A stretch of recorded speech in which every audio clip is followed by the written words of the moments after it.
Bienvenue dans ce premier épisode de Slash Design, le podcast du laptop. Nous y sommes au laptop en ce moment même, bien accompagnés de notre public qui profite de cet enregistrement. Moi, c'est Ambroise et je vais animer cette petite heure d'échange, toute petite heure normalement, avec notre invité. Mais je ne suis pas seul, j'ai à ma gauche la personne à l'origine de cette émission. J'ai nommé Pauline Thomas, cofondatrice du laptop. Bonjour Pauline. Bonjour. Et alors, roulement de tambour, notre première invitée est... Sonia Aracilin. Et Bonjour. ouais, on va parler business design. Allez, go, on y va.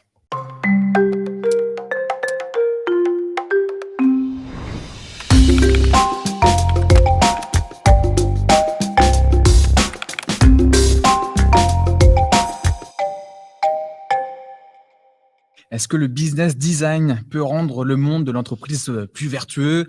Les business designers sont-ils les maillons indispensables d'une économie responsable? Avec quels outils et méthodes faire du business design? Si l'une de ces questions fait naître en vous un sentiment de curiosité, tant mieux, vous êtes au bon endroit. Nous allons plonger dans cette pratique qui allie le meilleur du design et la puissance du business. Nous sommes très heureux que Sonia ait accepté notre invitation et vous allez comprendre pourquoi avec son portrait by Pauline.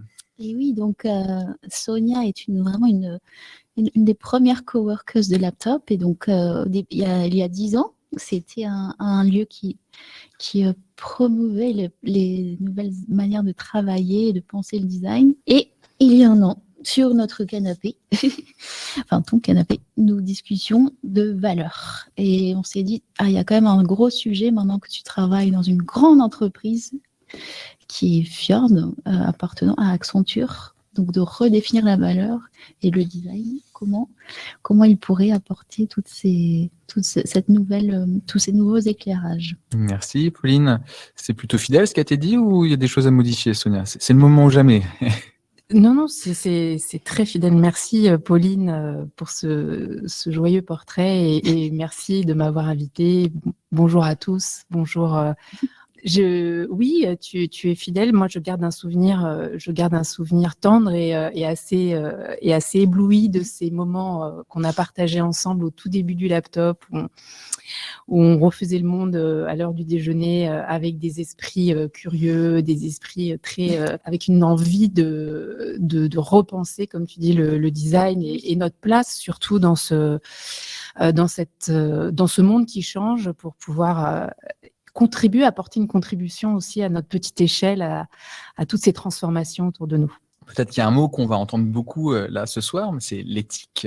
Et toi, comment ta sensibilité à l'éthique s'est développée dans le business? C'est pas si évident. Il y en a qui en font fi et tout va bien. Alors, ce qui est intéressant, tu arrives presque à une valeur, à une réflexion philosophique. Je pense que moi, je suis partie d'un petit peu plus bas. En fait, je suis partie du sens. Je me suis dit que finalement, en tant que designer et en tant aussi qu'acteur, contributeur au business, il fallait que ça ait un sens. Et que ce sens, on le voit bien, on le vit tous aujourd'hui, ce sens n'est pas seulement économique. L'objet,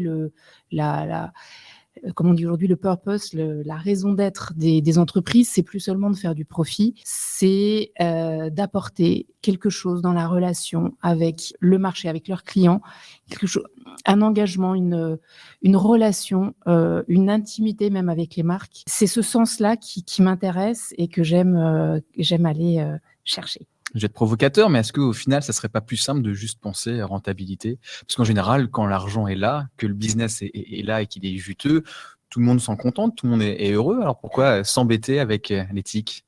Ça, cette posture de s'en contenter, on l'a vécu jusqu'à il y a quelques années, jusqu'à encore 5 ans, on arrivait à se contenter de cette opinion-là. Et puis le monde a changé. Les entreprises sont devenues de plus en plus conscientes qu'on ne pouvait pas se contenter de faire du profit, il fallait faire autre chose qu'engranger des profits.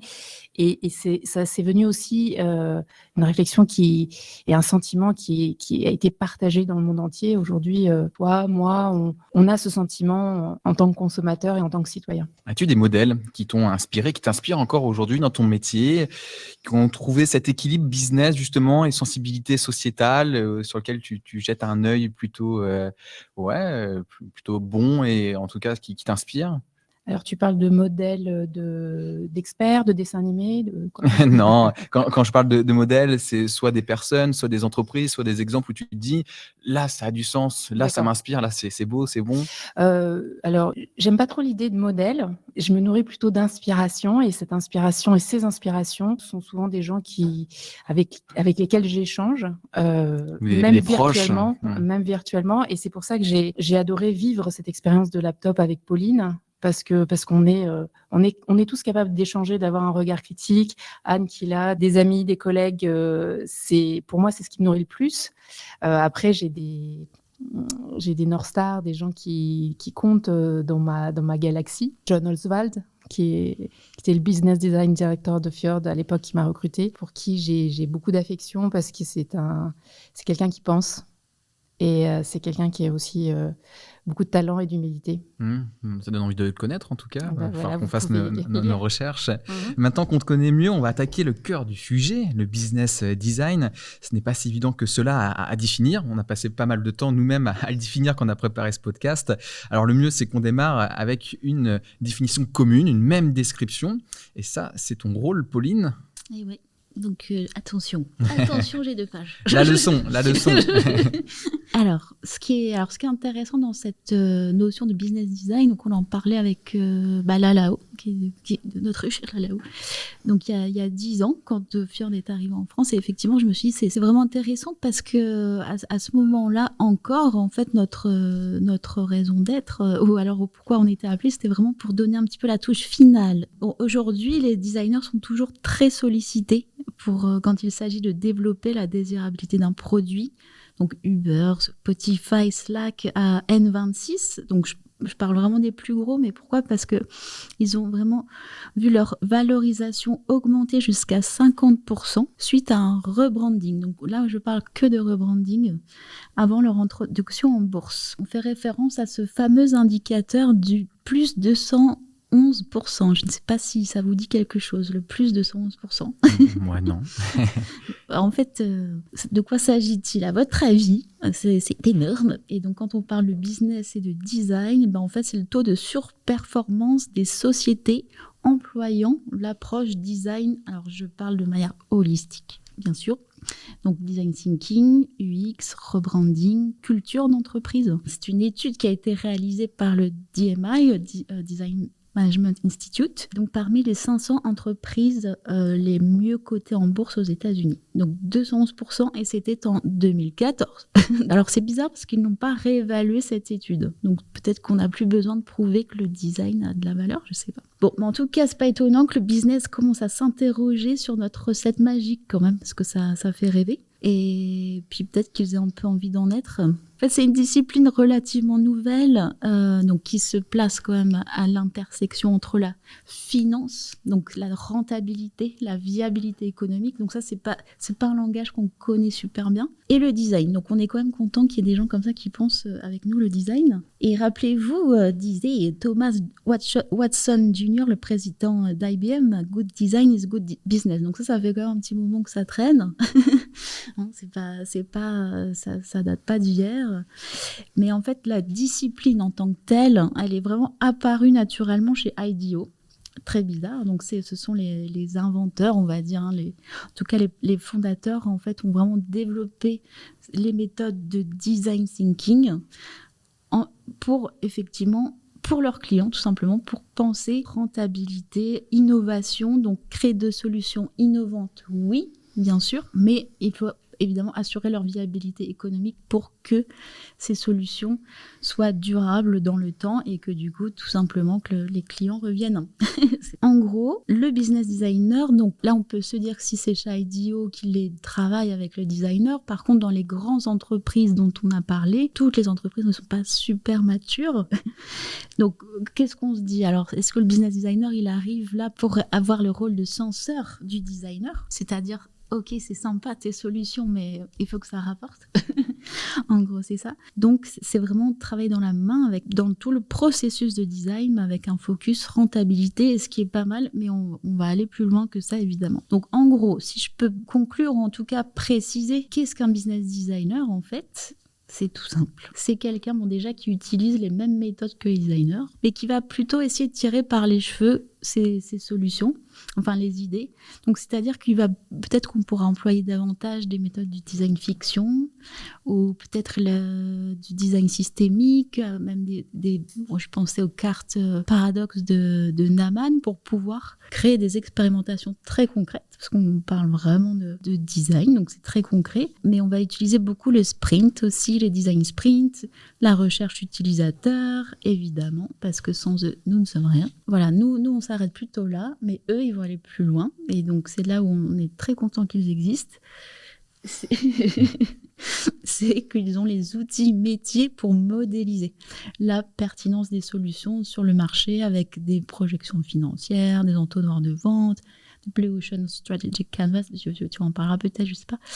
Bon, mais en gros, ils sont vraiment garants. Ils doivent s'assurer que les projets résolvent efficacement les problèmes de l'entreprise. Donc aujourd'hui, en fait, sachez qu'elles se doivent toutes de respecter la charte de responsabilité sociale et environnementale, donc le RSE, conformément aux objectifs définis par l'accord de Paris imposant la réduction de l'empreinte carbone par 5. Ils sont obligés de produire, peut-être pas les business designers, mais en tout cas, les entreprises sont obligées de produire des bilans extra-financiers montrant qu'elles travaillent sur la réduction carbone. Donc tout ce qui est pensé, tout ce qui sort d'une entreprise doit être mesuré, évalué. Et donc en ça, le rôle du business designer arrive aujourd'hui en force, et donc forcément le métier du designer, donc de tous les designers, va aussi se développer, donc doit vraiment penser la valeur autrement. Donc ce n'est plus du tout une option. Et du coup, je vous laisse continuer l'entretien. Super, merci Pauline, parce qu'au moins ça va nous donner ce socle commun pour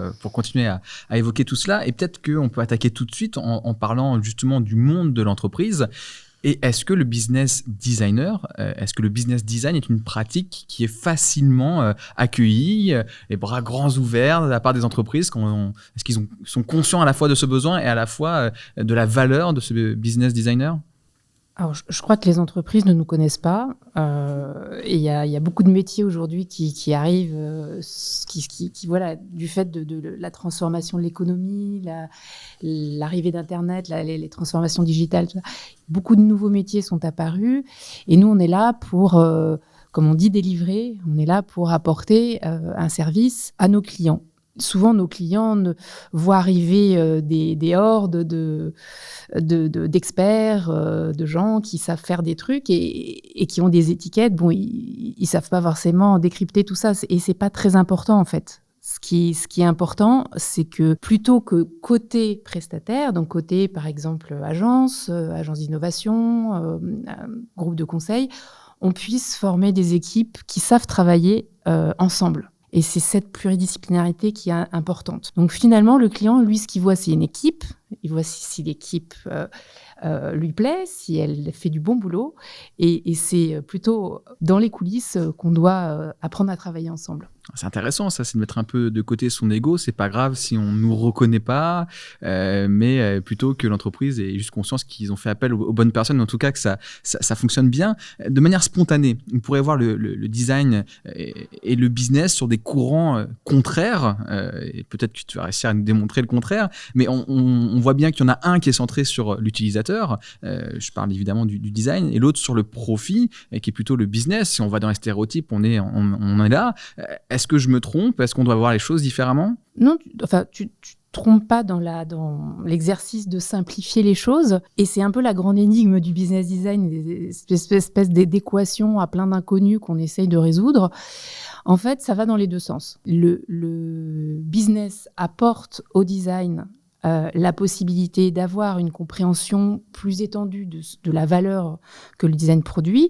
Donc, parce que nous, on se place toujours d'un point de vue, comme disait Pauline, holistique. On s'intéresse à l'impact de ce travail dans un ensemble productif qu'est l'entreprise et à différents niveaux, que ce soit au niveau de l'expérience client, au niveau du modèle économique, au niveau des prix, etc. Donc, le business un peu dans tous les aspects de son anatomie. Mais l'inverse est aussi vrai. Et ça, c'est ça qui est intéressant aussi, c'est que le business, et donc toute la science du business, ce qu'on apprend dans les écoles de commerce, apporte au design et apporte aux designers des concepts, des structures, des éléments de connaissances avec lesquels, en tant que designer, on peut travailler, puisque ces éléments-là nous aident à construire et à concevoir ce que je résumerais dans l'impact. Et c'est ça qu'on essaye de designer. On essaye de designer un impact. Et pour designer, c'est-à-dire concevoir, inventer, créer quelque chose qui a de l'impact, eh bien, c'est une affaire qui est dans la relation entre l'entreprise et ses publics, et ses marchés, et ses différentes, comme on dit, parties prenantes, donc ses clients, ses partenaires, et même ses concurrents, qui peuvent être de futurs partenaires, voire un jour intégrer l'entreprise. Ça se passe beaucoup en ce moment. On a une chance ce soir, c'est qu'on parle le même langage, on se comprend. Je parle de nous trois autour de la table, des personnes qui sont là au laptop, des personnes qui nous regardent en ce moment sur Livestorm. Toutes partagent aussi un vocable qui est celui du design. C'est pas forcément le cas d'un chef d'entreprise qu'on va rencontrer, qui pourtant se dit « ouais, mais j'ai envie d'aller dans cette direction, pourquoi pas ?» ou même un responsable commercial. Comment on fait quand on ne dispose pas du même langage? Comment on fait tout d'un coup pour se comprendre et pour qu'ils saisissent les tenants et les aboutissants de ce que peut faire un business designer? Alors, encore une fois, je pense qu'il faut que le client il saisisse les tenants et les aboutissants de ce qu'une équipe va lui apporter. Une équipe est sous une bannière d'une agence, d'un cabinet de conseil, etc. Donc ça, c'est très important parce qu'on n'apporte rien tout seul. Donc vraiment, on travaille ensemble. Pour répondre à ta question, je dirais que c'est à nous de faire cet effort de pédagogie et on n'est jamais assez simple, en fait. Si tu entends des conversations entre dirigeants ou à un niveau, comme on dit, C-level, ce sont souvent des choses très simples, qui sont un langage très simple, des histoires. C'est pas parce qu'on prend des grandes décisions qu'on a un langage complexe et une pensée complexe. Un peu le langage de Donald Trump? Non, alors... Un peu plus évolué quand même? Voilà, tu peux mettre le curseur un tout petit peu où tu veux, mais tu peux l'utiliser, en tout cas, ton curseur. Donc, arriver à transmettre des choses simples et un vocable... Oui, et puis souvent, quand nous, on fait ce qu'on appelle des propositions commerciales, donc des propales, souvent, ce qui marche, j'en ai vu une très belle il y a pas longtemps, c'est d'arriver à ce qu'on appelle résumer, à exprimer la proposition de valeur qu'on fait à notre client d'une façon simple, d'une façon compréhensible et qui a de l'impact. Et ça, eh bien, on a assez de la langue française ou anglaise pour le faire. Donc, si je comprends bien, en fait, le premier travail du business designer, c'est un travail de communicant. C'est celui de comprendre qui est sa cible et comment je transmets le message pour qu'il soit bien compris, au-delà du jargon qui peut nous faire plaisir ou qui peut nous permettre d'aller plus loin dans le sujet aussi, qui est utile en soi, il ne faut pas le jeter. Un des langages qui fonctionne bien, c'est celui des chiffres, parce que c'est comme ça que notre monde fonctionne, en tout cas notre monde économique. Mais le hic, c'est que quand on mesure quelque chose, en général, cette chose existe et que le design est là pour créer et donc pour des choses qui n'existent pas encore. Donc mesurer quelque chose qu'on n'a pas encore mis sur pied, c'est extrêmement difficile. Comment tu fais face à cette complexité en tant que business designer ? Je te dirais que notre mission en tant que business designer et surtout en tant que designer, ça se résume dans une phrase que notre cher Lalao nous avait inculquée. Maître Lalao. Salut Lalao. C'était challenger le statu quo. Bon, ça paraît un petit peu barbare comme expression, challenger le statu quo, mais c'est vraiment ce qui nous anime et c'est vraiment ce qui nous motive. C'est-à-dire qu'en fait, il y a quelque chose qui existe. Un existant, on se rend compte que cette existence qui existe, que ce soit un service, que ce soit une expérience qu'on vit, et plus largement même une culture, ne nous convient pas. Souvent, on dit que le designer est quelqu'un qui n'est pas d'accord, qu'il y a des choses qui ne lui conviennent pas. Et c'est pour ça qu'il fait du design, pour changer ce qu'il a réussi avec lucidité à identifier comme étant un problème. Ça ne lui convient pas. Eh bien, le statu quo, souvent, ne nous convient pas. Et donc, on essaye de le défier, de le challenger pour arriver à inspirer autre chose, une nouvelle situation, un nouvel état. Et c'est très difficile, c'est un petit peu ambitieux de faire ça, mais c'est extrêmement stimulant. J'imagine. Si je comprends bien, du coup, le business design, c'est aussi changer le système de valeurs. C'est tourner la page de celui peut-être exclusivement de la rentabilité, du capitalisme, de la finance, et laisser entrer d'autres éléments, d'autres sensibilités. Oui, et c'est pas si difficile que ça en fait. Finalement, l'équation de la rentabilité, c'est une équation parmi d'autres. Mais si vous prenez l'équation de l'impact, si on prend l'équation de l'impact, donc l'équation dans laquelle on met d'autres ingrédients, d'autres paramètres que simplement des paramètres de rentabilité, par exemple, on peut mettre d'autres paramètres humains, de bien-être, de satisfaction personnelle, de développement humain. Et cette équation, on peut tout à fait l'intégrer, la construire, la nourrir, etc. Ce qui nous empêche de faire ça, ce sont des freins qui sont puissants, qui sont des freins psychologiques. C'est finalement la pression sociale, c'est notre éducation, c'est tout ce qui fait qu'on s'adapte à un environnement dans lequel on est né et qui a des valeurs, une façon de fonctionner. Mais au fond, quand on prend du recul, tout ça, déjà, ça bouge très vite. Le recul, c'est l'âge qui te le donne aussi. Et tu te rends compte, quand tu regardes un petit peu derrière toi, que beaucoup de choses ont changé, chaque décennie, voilà, le monde change très vite. Et finalement, la plus grosse résistance qui soit, ce sont nos cerveaux, Ouais. notre difficulté à accepter que les choses puissent être autrement. Il va falloir créer de la souplesse dans nos cerveaux et dans les cerveaux de ceux qui ne connaissent pas encore le business design. Quels sont selon toi les meilleurs exemples de business design ? Moi, je me souviens quand on a discuté un peu ensemble, tu m'avais parlé d'une histoire de restaurant pendant la crise qui a été très malin. Je ne sais pas si c'est l'exemple que tu veux nous citer ou un autre. Non, tout à fait, oui. Pour comprendre en fait comment on peut justement challenger le statu quo et comment on peut intégrer à la fois on peut importer une réflexion qui soit à la fois business, mais aussi y intégrer une connaissance de l'humain. La crise arrive et ils prennent une décision. Donc, c'est vraiment d'aborder cette vague sans être pris au dépourvu. Et donc, ce que fait son dirigeant, c'est il vire toute l'équipe. Ça commence pas très bien, mais comme ça, au moins, les gens étaient un peu protégés, pouvaient anticiper leur situation. Et il commence à travailler avec ses chiffres. Il se dit, voilà, moi, le soir, je génère un chiffre d'affaires de 65 000 €, donc ce qui correspond à X repas, à près de 400 $, etc. Ça va plus être possible, puisque les gens ne viendront plus physiquement. Donc, il faut qu'on fasse autrement. Et il s'est dit qu'ils allaient faire de la livraison vente à emporter, avec un tarif qui serait de 40 $. Voilà, le repas. 10, ça devient intéressant. Donc, on divise quasiment par 10. Ça veut dire qu'il faut multiplier par 10 le nombre de clients. Donc, on est en pleine pandémie. Tout le monde perd ses clients, voire zéro. Et lui, il arrive avec un challenge qui est de multiplier par 10 le nombre de ses achats. Donc, comment faire ? Eh bien, il s'appuie sur ce qu'on appelle un insight humain, c'est-à-dire une compréhension très, très, très personnelle et très sensible de la situation. Il se dit que finalement, les gens vont avoir besoin de comfort food. Donc, d'une nourriture qui leur fait du bien en pleine pandémie. Voilà, on n'a pas envie de faire des régimes. On a plutôt envie de manger des bons bœufs bourguignons ou des bons petits plats bien gras et bien revigorants. Et donc, il part sur cette idée. Il part sur aussi l'idée de faire un plat simple qui puisse être cuisiné très vite et donc avec une matière première pas coûteuse. Bref, pour aller vite, il va acheter à extrêmement bas prix tous les surplus, tous les stocks de viande qui circulaient dans la région parce que tout simplement, ils ne fournissaient plus les cuisines des restaurants. Et que la production était restée telle qu'elle. La production était restée telle qu'elle. Les fournisseurs avec des stocks de viande dont ils voulaient se débarrasser, voire qui donnaient. Il a réussi à concocter un excellent... Alors là, c'est un bœuf, c'est une espèce de bœuf stroganoff, bœuf Wellington, je ne sais pas trop ce que c'est, mais bon, on imagine que c'est un bon truc avec de la sauce et que les gens se sont arrachés.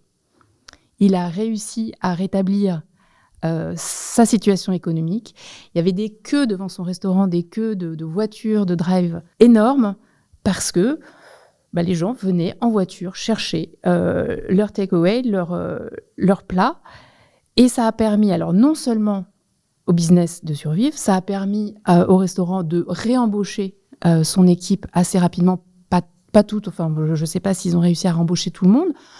En tout cas, ils ont fait très vite ce pari de pouvoir embaucher tout le monde. Et il y a eu aussi un impact marketing, c'est-à-dire qu'il y a toute une frange de la population qui ne connaissait pas ce restaurant étoilé, bien sûr, puisque ce n'était pas accessible, qui ont pu goûter aux produits de la marque et donc il a étendu son marché. Donc j'adore moi cet exemple parce que c'est un exemple qui montre plusieurs choses. Il montre que vraiment c'est très important de ne pas accepter une situation, de ne pas subir en fait une situation donnée. On peut être toujours assez malin pour imaginer autre chose et jouer avec toutes les données et avec toutes les ressources qu'on a. Mm-hmm.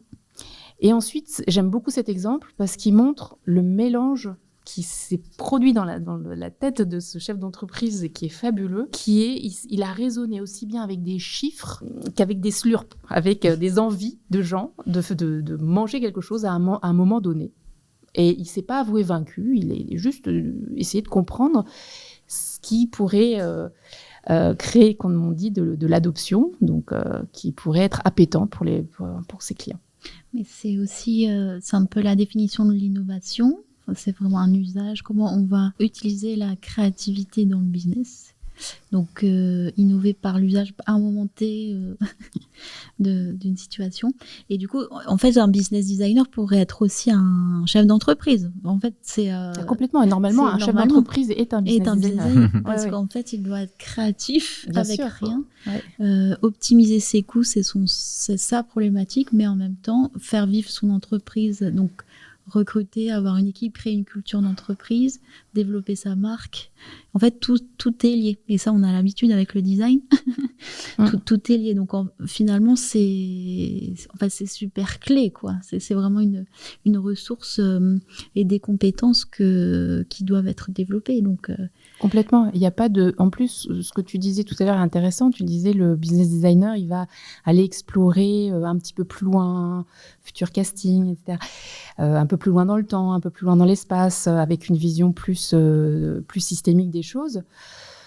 Finalement, on fait le même job qu'un designer, c'est-à-dire qu'on va chercher de l'impact. On va chercher à créer de l'impact et à passer d'un existant à une nouvelle situation. Donc ça on le fait. Simplement, peut-être qu'on le fait avec une conscience peut-être plus aiguë que cet impact.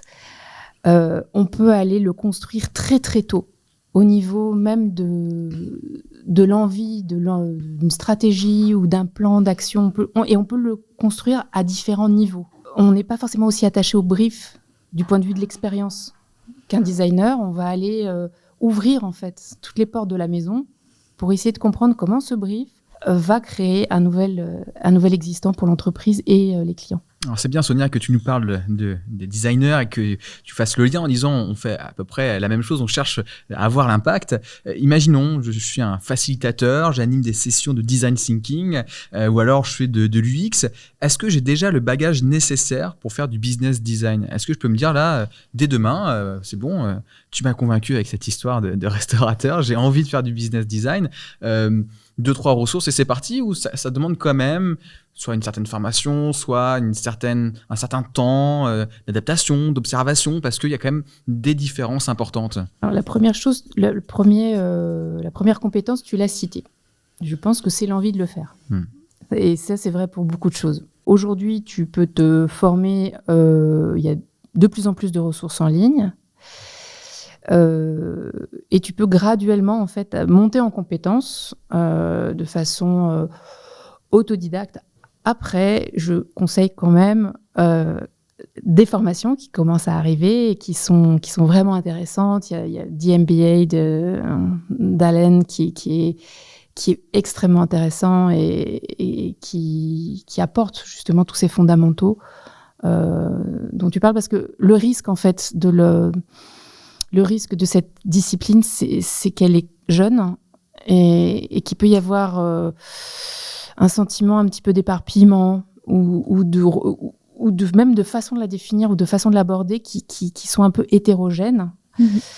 Et ça peut être démotivant comme sensation. Donc, voilà, quelqu'un comme Allen, par exemple, propose un prisme qui est assez structuré et pédagogique pour les newbies. Mais qui s'adresse quand même à des designers, je pense. Ouais, ça, c'est quand même la spécificité.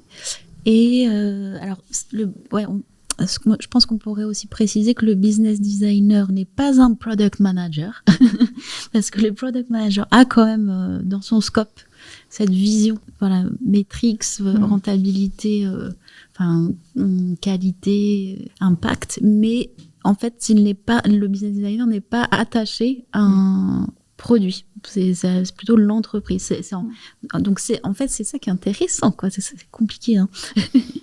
Mais disons qu'il y a, en fait, c'est un métier qui relie, en fait, le service designer, le product manager, les product designers. En fait, voilà, c'est plutôt comment penser l'économie de l'entreprise, la viabilité. La viabilité, ça a plein de niveaux. C'est vraiment... Oui, et c'est intéressant ce que tu dis sur la viabilité, parce que finalement, j'ai envie de te dire que par rapport au product manager, on est beaucoup moins dans le what que dans le why. Pourquoi on va faire... Donc, on est plus au niveau de la stratégie. Voilà. Mais cette stratégie, elle doit se matérialiser, bien sûr, et être visible, être pertinente, être construite, être co-construite idéalement. Voilà. Donc, mais notre intervention se situe plutôt en amont, et même quand on est au niveau d'un produit, c'est important d'avoir l'historique des raisons pour lesquelles on a fait ce produit, de la stratégie qui a présidé à sa conception et à sa mise sur le marché, parce que on ne peut pas changer le produit, donc il faut bien intervenir au moment et sur la dimension qui est intéressante. Est-ce que ça va être, par exemple, de créer une nouvelle offre en lien avec ce produit? Et est-ce que ça va être de réfléchir à la stratégie de prix? Et cette stratégie de prix, comme tu disais tout à l'heure, elle peut inclure d'autres contreparties qui ne soient pas forcément monétaires. Aujourd'hui, on est dans un monde où, par exemple, fidéliser des clients, ça peut être une contrepartie non pas monétaire, mais qui a de la valeur, qui parle de la valeur. On a l'usage que font des gens d'un produit, que font des clients d'un produit, est une contrepartie qui n'est pas monétaire, mais qui a de la valeur. Et nous, on intervient justement sur la définition, donc quelquefois, la définition de cette valeur. Donc, on va essayer de défocuser les regards de la valeur proprement économique des choses en essayant d'ouvrir à d'autres formes de valeur qui peuvent se traduire après dans une évaluation différente qu'on va faire de cette valeur. Par exemple, Airbnb, pour eux, la valeur, c'est le nombre de nuits qui sont vendues. Donc ça, c'est ce qui exprime le mieux la valeur perçue à la fois par les hôtes et par les voyageurs. C'est le nombre de nuits. Pour Facebook, la valeur, c'est la fréquentation quotidienne de l'application, daily use. Et donc là, donc c'est ce qu'on appelle les North Star KPI, donc tous ces indicateurs qui parlent de autre chose que de profit, mais qui sont liés qui arrivent à décrire la réussite, l'impact, décrire ce qui synthétise le plus finement et le plus simplement possible l'impact de l'entreprise, donc en lien avec sa raison d'être et en lien aussi avec son ambition et son horizon. Je suis désolé de revenir à des dualités, mais je pense que ça nous permet d'éclaircir au fur et à mesure cette situation, en tout cas la situation du business designer. Moi, je pense au business développeur, je pense aux responsables ou commerciaux. Peut-être que eux sont allés beaucoup plus loin sur le sujet et pourraient se dire je suis là. Est-ce qu'on peut se dire c'est parce qu'il y a un manque ou un manquement dans ce qu'il fait aujourd'hui que le business designer peut être intéressant? Est-ce qu'il est fait pour remplacer un métier comme celui-là? Ou est-ce qu'une fois de plus, il y a un aspect complémentaire? Parce que ce côté d'ouvrir des marchés, ce côté d'adapter le business par rapport à ce que peut apporter le design, on pourrait penser, peut-être naïvement, mais que c'est le rôle de celui qui est en charge du commerce, du commercial dans l'entreprise. C'est juste pas. On participe de la même volonté, c'est de développer l'entreprise. En revanche, on n'intervient pas au même moment. Nous, business designer, on intervient au moment de la conception d'un projet, d'une offre, d'un service. Le business developer, il va intervenir au moment où cette offre, ce service ont été développés, existent déjà, et il s'agit de les proposer à un marché qui doit grandir. C'est pas au même moment, en fait. Et si on parle du responsable commercial, du coup, lui, il est plutôt là, justement, pour repérer peut-être des marchés, repérer... le responsable commercial, lui, il doit parler aux deux. Le responsable, le directeur commercial, il doit à la fois vendre aujourd'hui ce qu'il a en boutique et il doit aussi penser à la façon dont son marché évolue et comment son business doit évoluer, comment ses offres doivent évoluer. Et c'est là qu'on intervient. Est-ce qu'on peut schématiser des étapes clés dans la réalisation d'une prestation de business design? Est-ce qu'il y a une étape 1 indispensable et puis après un suivi qui se fait? Oui, alors on commence toujours donc, par essayer de bien comprendre la question qui nous est posée, mais ça, c'est nous tous. Donc, il y a toujours ce moment du brief, de la compréhension de la question qui nous est posée, éventuellement de la reformuler si besoin, parce que parfois, la question n'est pas tout à fait le problème. Mais ça, c'est pour nous tous, tous les designers.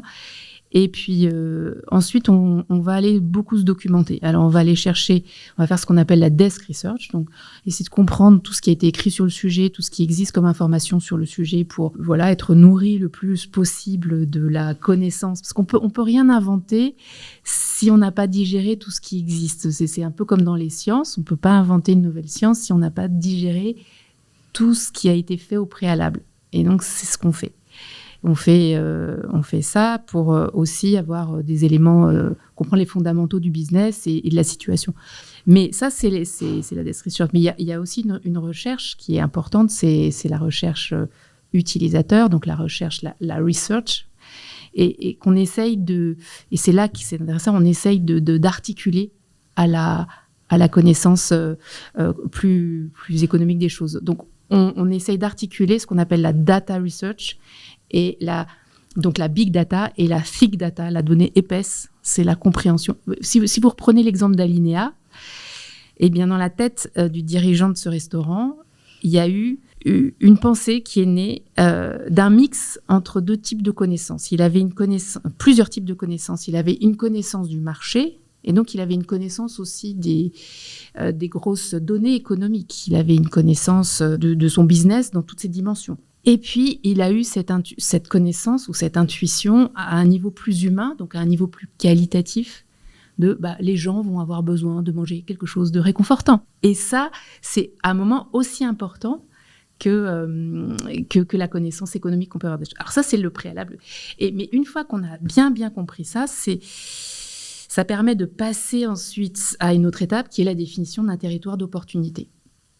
Même de plusieurs, et après, avec le client, on décide, en fonction du sujet, du territoire d'opportunité qui est le plus intéressant, et ensuite, à l'intérieur de ce territoire, on va aller chercher des solutions. D'accord, donc ça, c'est vraiment les toutes premières étapes, et il faudra toujours les suivre, quelle que soit la problématique, la question.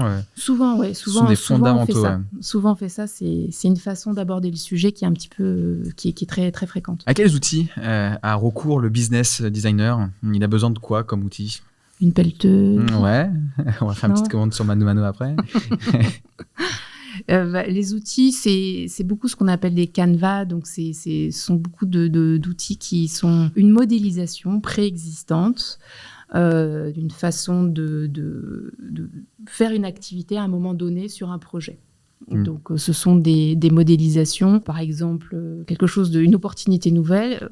Comment la questionner? Un brief, comment le questionner? Et ensuite, si on veut faire travailler des gens ensemble, des clients, des experts, eh bien, à l'intérieur d'un sprint, par exemple, comment décrire les leviers de valeur, par exemple? Et ces leviers de valeur qui sont d'ordre économique, business, il y a des leviers de valeur d'ordre humain, et donc qui réfèrent plus à des sentiments, à des postures, à des envies, tout ce qui fait qu'on est humain et complexe. Donc, vous voyez déjà, quand je parle de tout ça, c'est assez complexe. On est sur des dimensions économiques, on est sur des dimensions humaines. L'humain, c'est déjà compliqué. Enfin, ça n'en finit jamais.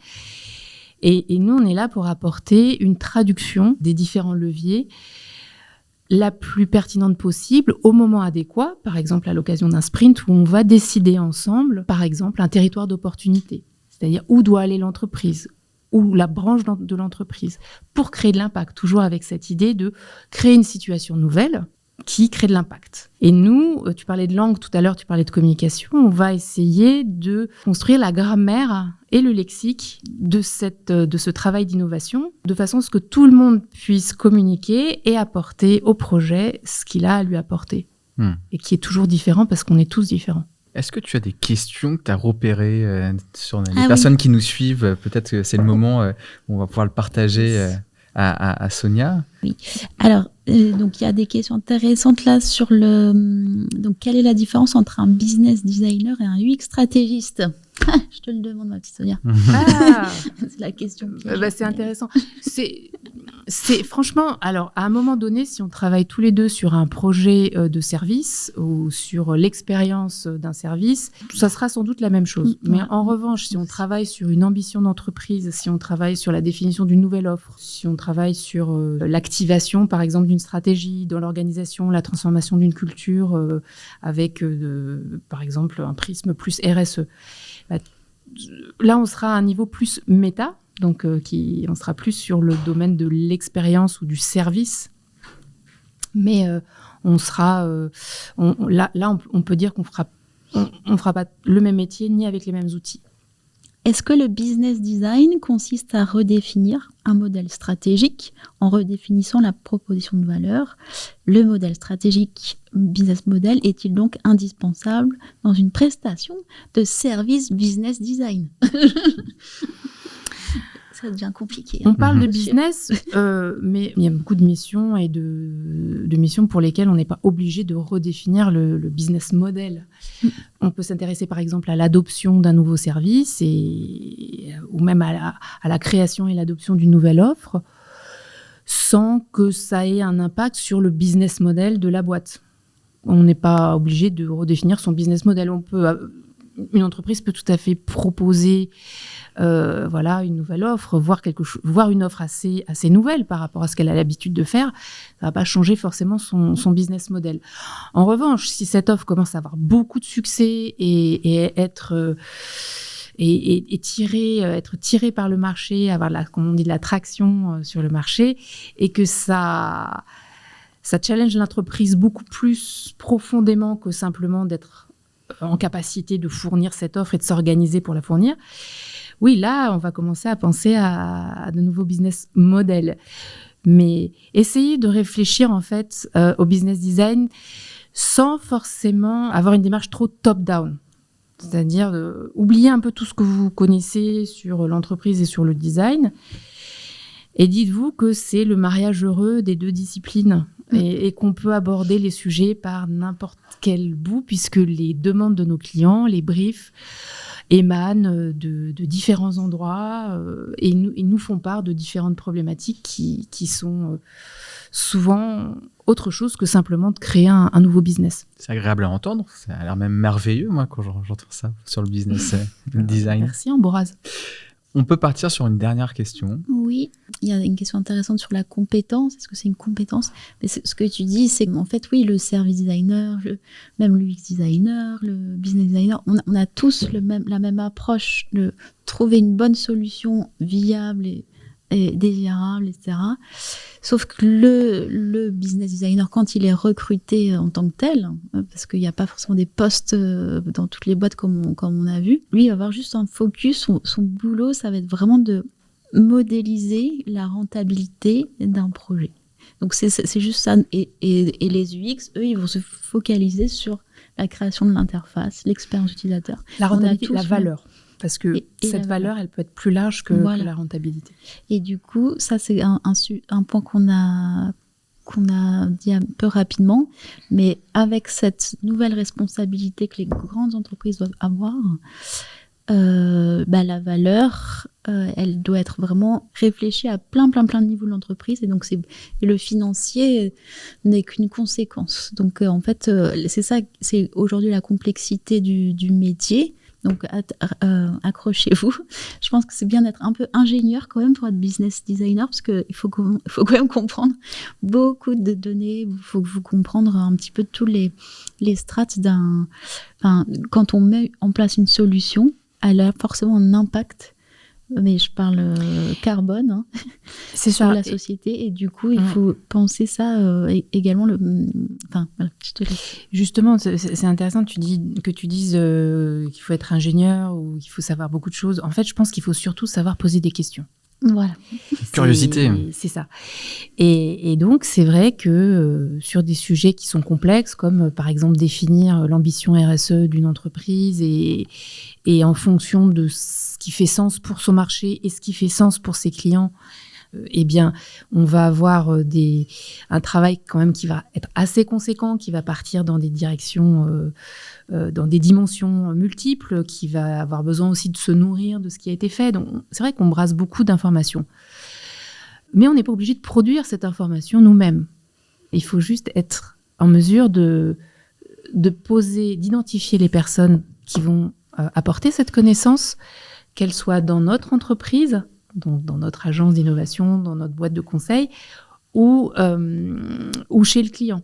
Et c'est tout, c'est une grande partie de l'exercice quand même, de savoir poser les questions, de savoir organiser le projet de façon à ce que les temps de questionnement et les temps d'échange et de co-construction soient pertinents par rapport à la question qui nous est posée, donc par rapport au brief, par rapport à ce qu'on attend comme résultat de ce projet. Donc en fait, on est des MC du question. Voilà.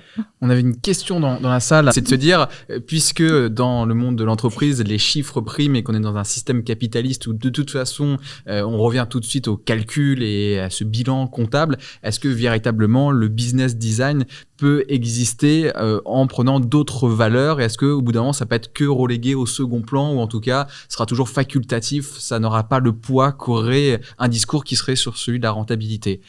C'est ça? Ouais. Alors, merci pour ta question. Je te répondrai que toutes les entreprises, elles cherchent la différenciation concurrentielle. Et nous, on est là en tant que à la fois designer et business designer pour apporter à nos clients des éléments de différenciation concurrentielle, c'est-à-dire des services, des offres, des stratégies qui leur permettent d'être les premiers, d'être leaders sur leur marché, d'être en tout cas en bonne position et de faire de la croissance. Ces éléments de différenciation concurrentielle, on ne les pense aujourd'hui pas uniquement en termes de profit économique. Et donc nos clients, de plus en plus, déjà parce qu'ils ont cette sensibilité, puis puisqu'ils sont de plus en plus obligés par la loi, intègrent dans leur réflexion stratégique une façon de se positionner et d'être en relation avec leur marché qui n'est pas seulement une relation de consommation, une relation de provider de marchandises, enfin de produits ou de services. Ils s'intéressent beaucoup aussi à la personnalité qu'ils sont en tant que marque et donc en tant que marque, la relation qu'ils veulent avoir avec leur marché, avec leurs clients. Et dans cette relation, le sens qu'il y a, il n'est pas que économique. Et ce discours-là, c'est pas un discours poétique, c'est pas un discours béni-oui, c'est vraiment à la fois ce qu'on voit chez nos clients et puis ce qui est important de dire, c'est que la différenciation concurrentielle, elle intègre de plus en plus les ingrédients des facteurs humains qui sont ceux que tu décris, donc l'appétence au bien-être, l'appétence à la santé, l'appétence à l'envie de préserver cette planète, à changer nos comportements, nos usages au regard de la rareté des ressources, qui aujourd'hui est un constat, est un fait. C'est un fait, c'est pas une opinion. Et donc cette idée que la rareté des ressources est devenue un fait et plus une opinion depuis quelques années, voilà, ça a traversé notre atmosphère et nos consciences, fait que les attentes qu'on a vis-à-vis des grands acteurs de l'économie ont évolué, ont puissamment évolué, en lien aussi avec des attentes grâce au digital de chacun d'entre nous. C'est ce que Fjord appelle les liquid expectations, est devenu beaucoup plus sensible, complexe. Voilà, vous pouvez avoir envie de manger de la viande le lundi, un gros burger, et puis le mardi, vous avez envie de manger vegan. Et ça fait de vous ni un carnivore ni un vegan, ça fait de vous un être humain complexe qu'il faut essayer de comprendre. Voilà, ça, c'est un beau mot de la fin et je le garde. Merci Sonia d'avoir partagé ce temps avec nous. Tu resteras à jamais notre première invitée de Slash Design. Merci. Et ça, c'est chouette. Un petit dernier mot, Pauline, peut-être des actus à nous partager à Oui. venir au laptop? Oui, du coup, ce sujet m'intéresse parce que voilà, c'est très important, mais justement, il faut le mettre en regard du design systémique, Antoine. Donc en fait, d'ici le mois d'avril, on va lancer une formation avec Sylvie Daumal sur du long terme. Et donc, c'est vraiment de travailler sur un vrai projet, d'ailleurs sur la restauration, en plus c'est marrant. Parce que le modèle de restauration est un vrai enjeu à tout, plein de niveaux, niveau humain, environnemental, business. Enfin, il y a tellement de choses. Donc, on va travailler là-dessus, on va créer des petits groupes et on va faire tout ce travail de recherche et de redéfinition de modèle. Donc ça, on va intégrer un petit peu toutes ces méthodes-là. Et donc ça va être un long process pour les gens qui travaillent et qui aimeraient découvrir toutes ces méthodes. Et donc voilà, donc ça c'est la grosse news. Et puis après, attendez-vous à d'autres news qui vont arriver parce que c'est les 10 ans du laptop. Donc il y aura une grosse fête. Ça je vous le dis Des tout de grosses suite. fêtes, tu disais. Des grosses fêtes. Au pluriel, super. Voilà. On enchaîne C'était tout avec quelques pizzas ici au laptop. Et pour vous, autres internautes, on se dit à très vite. À très vite et puis venez nous voir, n'ayez pas peur. Oui. N'ayez pas peur de Merci. sortir de chez vous.